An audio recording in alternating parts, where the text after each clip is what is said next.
သွေးတိုးယောဂဒါမှမဟုတ်အခြားနှလုံးသွေးကြောဆိုင်ရာယောဂရှိသူတွေအနေနဲ့ဖေးရကတ်ဆိုးလိုမျိုးအခြားဝိကြစီတွေကိုဆရာဝန်ညွှန်ကြားချက်မပါဘဲနဲ့လုံးဝမတောက်သွင်းသင့်ပါဘူးရှင်။ဘာကြောင့်ကျမကအခုလိုမျိုးအထူးတလည်ပြောပြပေးနေရတာလဲဆိုရင်ကိုလေးရင်ကြားစေတဲ့ထုတ်ကုန်အများစုကဇီဝဖြစ်စဉ်နဲ့အဆီလောင်ကျွမ်းမှုကိုမြင့်တင်ပေးတာကြောင့်ခန္ဓာကိုယ်ကသဘာဝအတိုင်းအလုံးလုံးဆောင်ရခက်ခဲစီလိုပါရှင်။သွေးတိုးယောဂဒါမှမဟုတ်နှလုံးယောဂရှိသူတဦးကဒီလိုမျိုးထုတ်ကုန်တွေကိုလမ်းညွှန်မှုမပါဘဲတောက်သုံးမယ်ဆိုလို့ရှိရင်ပင်ပန်းနှုတ်နဲ့ခြင်းမူးဝေခြင်းနဲ့ကျန်းမာရေးဆိုင်ရာအန္တရာယ်တွေကိုတော့ဖြစ်စေနိုင်လို့ပါနော်။ဒါကြောင့်ကျန်းမာရေးပြဿနာရှိသူတွေတိုင်းအတွက်ကျမကယူသားစွာအကြံပြုချင်တာကတော့ဒီလိုပါဆရာဝန်နဲ့အရင်ဆုံးတိုင်ပင်ပါချွန်ညာတွေကိုမယုံပါနဲ့ကုန်ပစ္စည်းတွေကိုလည်းကြုံသလိုမဝယ်ပါနဲ့ကျန်းမာရေးကိုဆိုးရွားစွာထိခိုက်စေနိုင်လို့ပါရှင်ခန္ဓာကိုယ်ကကျန်းမာနေပြီးတော့မှ1 by SC နဲ့အဝလွန်နေတယ်ဆိုလို့ရှိရင်တော့၄ဘတ်အတွင်းမှာ4ကီလိုကနေ6ကီလိုထိကိုရှော့ချနိုင်ပြီးတော့ခါးရွယ်စားလေးရဆိုလို့ရှိရင်လည်း6စင်တီမီတာကနေ9စင်တီမီတာထိကိုရှော့ချခြင်းနဲ့ဆိုရင်တော့ဒီဖေးရကက်ဆူလေးကစံသုံးကြီးတဲ့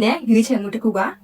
ပုံမှန်တောက်သုံးပေးတဲ့အခါမှာခါးရွယ်အစားလေးကတေးလာပြီးတော့1 by 4ချက်လာတာကိုသတိထားမိမှာဖြစ်ပါတယ်။ရင်သားနဲ့တင်ပါးကလည်းတင်းရင်းစီနေပြီးတော့မှတွဲကြတာမျိုးပုံပြတ်သွားတာမျိုးကိုမဖြစ်စေပါဘူးနော်။တနေ့ကုန်အလုပ်လုပ်ရတာလည်းပေါ်ပါလာပြီးတော့မှအချို့နဲ့တည့်ရည်သားစားချင်စိတ်ကိုလည်းရှော့ချပေးပါတယ်။အခုချိန်မှာဆိုရင်30ရာခိုင်နှုန်းအထူးရှော့ဈေးအနေနဲ့ promotion လေးတွေချလာပေးပါတယ်။နှစ်ဘူးဝယ်မယ်ဆိုလို့ရှိရင်တစ်ဘူးလက်ဆောင်သုံးဘူးဝယ်မယ်ဆိုရင်နှစ်ဘူးလက်ဆောင်လေးဘူးယူမယ်ဆိုလို့ရှိရင်တော့သုံးဘူးလက်ဆောင်အောင်ပြအောင်ပါ promotion ရက်တွေမှာဆိုလို့ရှိရင်တော့အခမဲ့ပို့ဆောင်ပေးနေပါတယ်။ကျမရေးချင်းနေနဲ့ပတ်သက်ပြီးတော့အသေးစိတ်တာဝန်ဆွေးနွေးဖို့ရနဲ့ဂျီမင်တို့ရဲ့အသင့်တော်ဆုံးဖေးရကတ်စုအစီအစဉ်တွေကိုရွေးချယ်ဖို့ရအတွက်အခုပဲမစစ်ပေးပို့လိုက်ပါ